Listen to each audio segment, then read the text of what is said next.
porque cada um será salgado com fogo, irmão.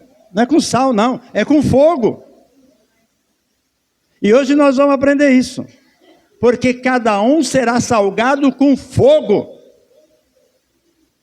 E cada sacrifício, agora sim, e cada sacrifício será salgado com sal. Agora está certo. E ainda temos o versículo 50. Bom é o sal, mas se o sal se tornar insulso, olha aqui diz diferença, né? Essa tradução, insulso, com que o adubareis? Tende sal em vós mesmos. E o que, irmão? E o que? Não ouvi direito. Vamos ler de novo, hein? Hoje o negócio está sério aqui. Hoje o negócio está sério. Bom é o sal, mas se o sal se tornar insulso, ou na outra tradução diz insípido, né? Insípido. Com que o adubareis? Ou com que você vai salgar as coisas? Tende sal em vós mesmos. E agora esse aqui que eu quero ver. E paz uns com os outros. Pode fechar a Bíblia. Pode fechar. Esse ensinamento foi do Senhor Jesus. Ele que ensinou. Não foi o pastor, não foi Pedro, foi o próprio Jesus quem disse essas palavras. Olha, eu vou fazer uma pergunta para vocês. Quem que já tomou caldo de cana aqui? Você já tomou caldo de cana? Olha, todo mundo já tomou caldo de cana? Todo mundo já tomou caldo de cana? Quando você toma um caldo de cana é uma delícia, principalmente se está calor. É ou não é? Não é uma delícia? É uma delícia tomar caldo de cana.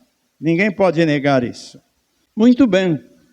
Todo mundo gosta de caldo de cana. Uma delícia. Mas eu quero fazer uma pergunta baseada no versículo que nós lemos. Se você for inteligente, você vai ligar uma coisa com a outra. Pergunta para o bagaço como é que foi.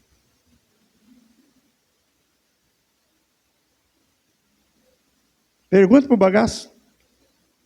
Tomar o caldo de cana é uma delícia, mas pergunta para o bagaço como que foi. Você já foi na feira? Geralmente feira tem caldo de cana. O cara passa uma vez a cana, passa a segunda vez, passa a terceira, isso é para quem observa. Passa a terceira vez, na quarta vez ele dobra o bagaço e passa de novo. Agora, o que isso tem a ver com o nosso versículo? O que isso tem a ver com o nosso versículo? Bom, mas vamos a um outro exemplo. Por que o ouro é caro? Porque ele passa no fogo para tirar tudo que não presta do ouro. Quando se pega o ouro, passa ele no fogo primeiro. Mas não é um fogo lá do gás, não. É um fogo de no mínimo 1000 graus centígrados. Para tirar o que não presta do ouro, para o ouro ficar puro. Mas não passa uma vez só. Você sabia disso? Não passa uma vez só. A prata é a mesma coisa. Só que a prata não precisa um grau tão elevado assim de fogo para poder tirar as coisas que não prestam da prata. Mas o ouro, irmão, o ouro, ele passa 2 vezes, 3 vezes. Para talvez essa aliança que você tem aí, é de 18 quilates. É 18 quilates? É 18 quilates? É. Então, mas o ouro mais puro ainda, ele passou 7 vezes no fogo, para se tornar o ouro realmente verdadeiro, que é o 24 quilates. Agora, você percebeu, irmão, por que Jesus falou esse versículo aqui? Cada um será salgado com fogo e não com sal. Nós temos que passar pelo fogo, irmão. Crente que não passa pelo fogo é porque o nome dele não está escrito no céu. Grave bem isso aí. Crente que não é salgado com fogo é porque ele não entregou a vida dele verdadeiramente ao Senhor Jesus. É um crente de fachada. É um crente que vive enganando a si mesmo, achando que é crente, achando que vai para o céu, mas na realidade não vai. Por quê? Porque para entrar no céu, irmão, você tem que ser salgado no fogo, e quem falou isso foi Jesus. Entendeu, povo de Deus? Olha, cada um será salgado com fogo. Vocês lembram quando João Batista estava pregando? E as pessoas queriam saber por que ele batizava se ele não era o profeta, ou um dos profetas antigos. Ele diz, na verdade eu batizo vocês com água, mas após mim vem aquele que é mais poderoso do que eu. Ele vos batizará com o Espírito Santo e com fogo. Às vezes a pessoa pensa que esse fogo é aquele negócio de ficar pulando e falando em línguas estranhas. Não, não tem nada a ver. Não tem nada a ver. O fogo, irmão, é o fogo da provação. Se você não for provado, irmão, você não vai entrar no céu. Hoje, você vê alguma pregação, ou em algum lugar alguém falando isso? Difícil. Quando você entrega a tua vida ao Senhor Jesus, irmão, tem que ter uma mudança. Se você não foi mudado, é porque você não se entregou a Deus. Me entendeu, povo de Deus? Se você não se entregar, irmão, porque a palavra de Deus diz que o pai que ama o filho, se você ama teu filho, você corrige teu filho. Ou se não é só da boca para fora. Ah, eu amo meu filho. Mas quando ele faz a coisa errada, você não conserta, você não corrige. Então você não ama. Você idolatra o seu filho. É diferente. Primeiro você está em pecado, porque temos que adorar a Deus em primeiro lugar. Amar a Deus acima de todas as coisas. Mais do que você ama sua esposa, mais do que você ama seus filhos, mais do que você ama seu caminhão, mais do que você ama suas coisas. Você tem que amar a Deus acima de tudo e de todos. Se não for assim, irmão, Deus não aceita o teu amor. Ele não aceita amor pela metade. Então a Bíblia diz assim, que o pai que ama o filho, ele corrige o filho. Ah, filhinho. Ah, filho, fala coisa errada, fala, ah, filhinho. Então, pronto, já começa tudo errado. Ele não ama o filho. A pessoa tem um filho e não sabe nem por que tem um filho. Não tem nenhum planejamento familiar, não tem nada. Como hoje, quantas mil pessoas estão presas? E uma coisa que nos assusta, irmão, sabe o que é? Que quando você ouve a televisão, você já viu o nome daqueles que estão presos? Isaías, Daniel, Jeremias, João, Pedro, tudo filho de crente. A maioria que estão presos, que são bandidos, são filho de crente. Sabe por quê? Pai e mãe ficam alisando a cabeça. Ah, não pode corrigir, vai embora da igreja. Não, irmão, você tem que corrigir. Amar é uma coisa, ter dó é outra coisa. Se você não corrigir agora, como dizia o pastor que me batizou nas águas, né? O pastor que me batizou nas águas dizia assim, se você que é pai e mãe não corrige teu filho agora, o teu filho vai ser corrigido embaixo da chibata da polícia. Então, povo de Deus, preste bem atenção, irmão. Se nós, como pessoas, ou como filhos de Deus, se você aceitou verdadeiramente o Senhor Jesus, entregou sua vida, você é filho de Deus. E se você é filho de Deus, Ele nos corrige, para nós entrarmos no eixo. Olha só o que diz a palavra de Deus, cada um será salgado com fogo. É com fogo, irmão. Mas tem uma promessa do Senhor: se nós passarmos pelo fogo, o fogo não vai nos queimar, porque Ele está conosco. Ele não nos deixa passar sozinho no fogo, Ele está conosco. Quando você está passando uma tribulação, irmão, não se preocupe, converse com o Senhor, que Ele está com você. O fogo de Deus não é para te destruir. Não, é para destruir o mal que está em você. Mas é para te santificar, para te purificar. Olha só, irmão. E depois Jesus diz assim: cada sacrifício será salgado com sal. Cada sacrifício será salgado com sal. Estou falando do versículo 49. Então lembre-se, irmão, todos os seguidores do Senhor Jesus, todos que são verdadeiramente seguidores do Senhor Jesus, serão testados. Todos nós seremos testados. Se você não está sendo testado, se você nunca passou pelo fogo, se prepare para passar pelo fogo. Porque Deus te ama e quer fazer de você um homem de Deus, uma mulher de Deus, verdadeiramente.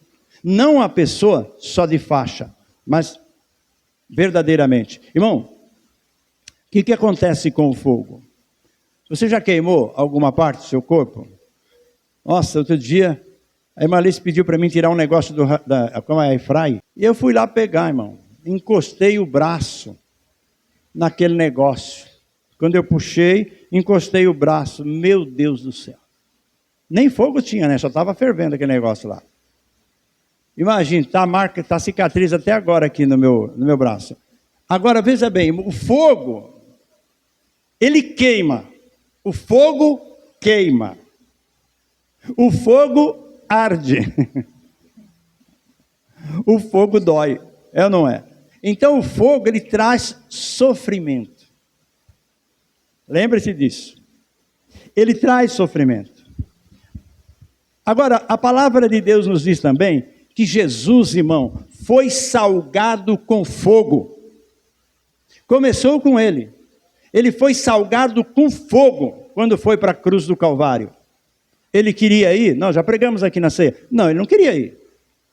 Mas ele preferiu obedecer a Deus do que fazer a própria vontade dele. E ele acabou indo para a cruz. Ele se entregou para ser crucificado. Porque se ele não se entregasse, irmão, ninguém conseguia pegar ele. Então ele mesmo falou: eu espontaneamente dou a minha vida. Então ele deu a vida por nós, para nós seguirmos os seus passos.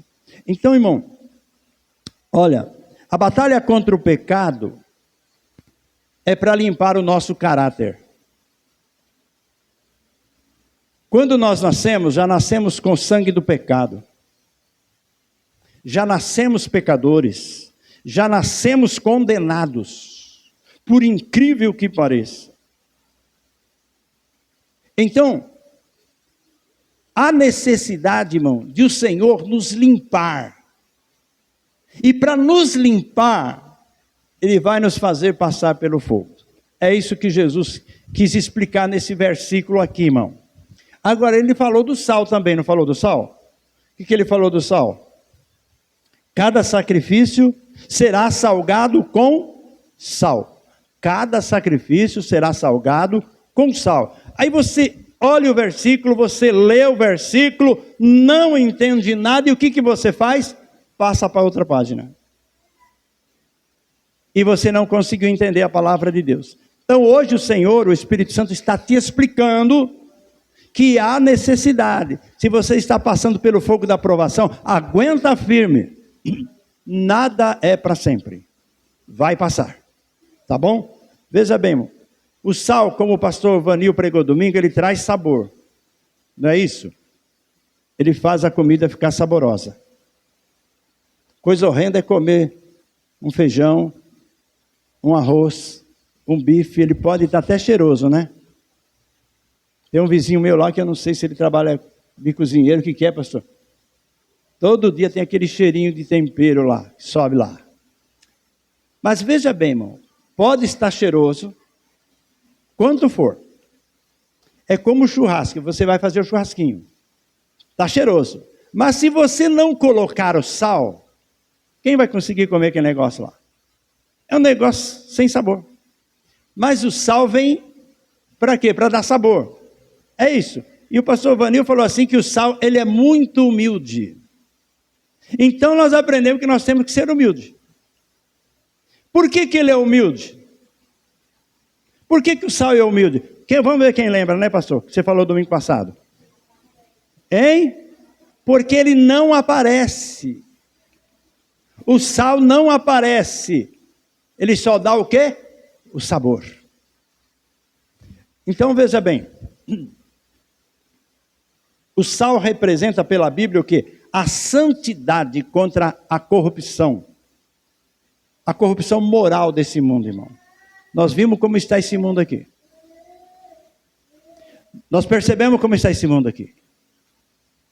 Mas se você, irmão, se o seu alvo é o céu, como falamos na virada do ano, se o seu alvo é o céu, irmão, você tem que passar pelo fogo. Não tem como. Né? Então, e você tem que ser o quê? Salgado. Com sal. Como diz o Senhor. Todo sacrifício salgado com sal. Agora, por que será que Jesus falou isso, hein? Vocês sabem, vocês têm noção? Por que Jesus falou isso? Eu vou ler lá em Levítico para vocês. Levítico capítulo 2, versículo 13. Olha aqui, ó. Aqui é Deus falando com Moisés. Desde o começo, Deus falou do sal. Desde o início. Ó, e toda a oferta dos teus manjares salgarás com sal. Não podia fazer um sacrifício sem oferecer sal. Tinha que colocar sal.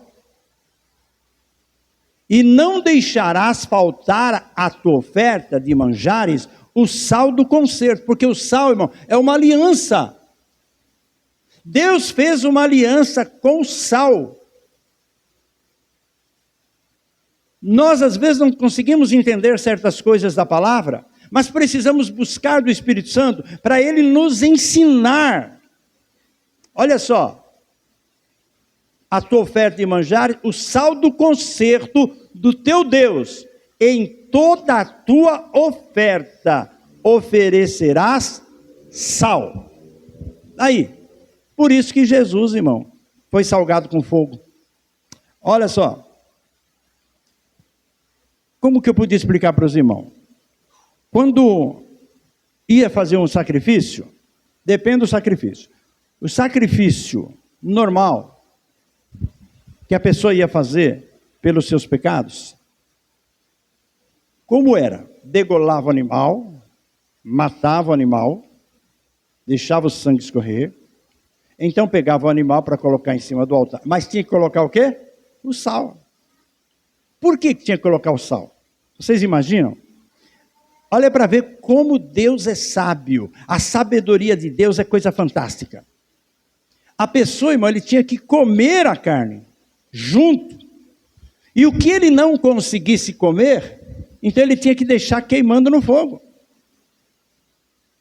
O sacerdote que fazia essa parte, ele tinha que ficar, e você tinha que ficar junto, até consumir todo o seu sacrifício.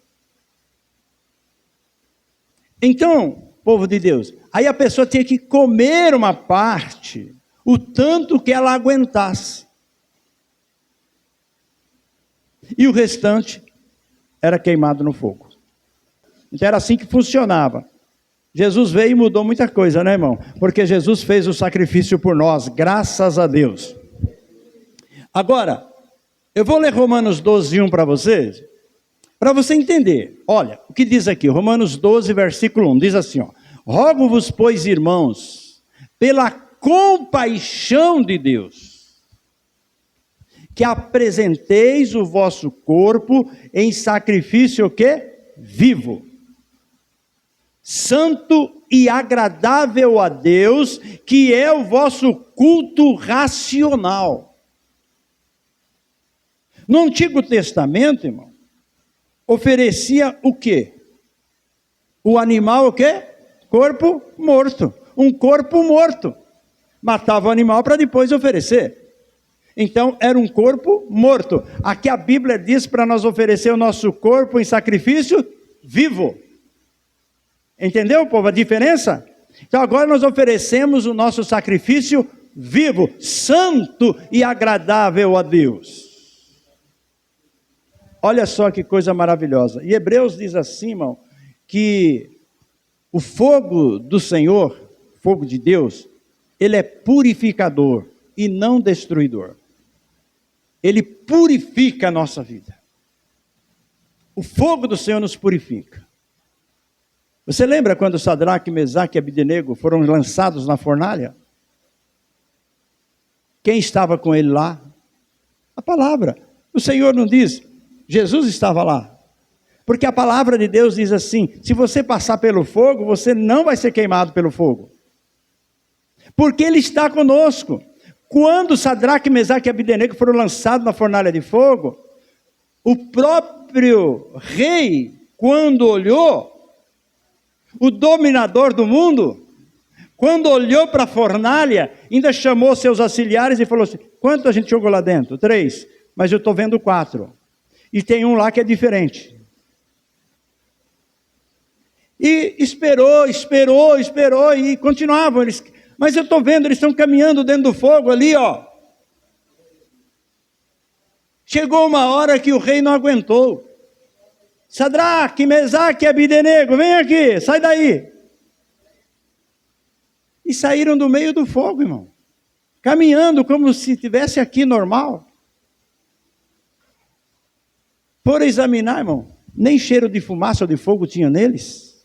É para se cumprir a palavra. Então, irmão, quando nós passamos, irmão, pela provação, pela luta, pela tribulação, pela aflição que Jesus falou, no mundo tereis aflições, mas tende bom ânimo, eu venci. Então, irmãos amados, você vai vencer, você vai passar também. Com certeza. Todos nós passamos. O mundo, quando fica desesperado, a pessoa, quando vê que não tem mais saída, o que ela faz? Ela vai procurar a morte. Um tiro na cabeça, se joga na frente do trem, pula de um viaduto, porque ela vê que não tem saída. Mas nós que servimos a Deus, irmão, é diferente. Nós buscamos a face do Senhor. E Ele diz que não vem tribulação ou provação maior do que nós podemos suportar. E junto com a provação, Ele dá também o quê? O escape. Então tudo tem saída. E quando morrermos aqui, então, tem saída para a morte? Tem, porque quando nós fecharmos nossos olhos, esse corpo tomba, vai voltar ao pó, mas nós voltamos para Deus. Aleluia.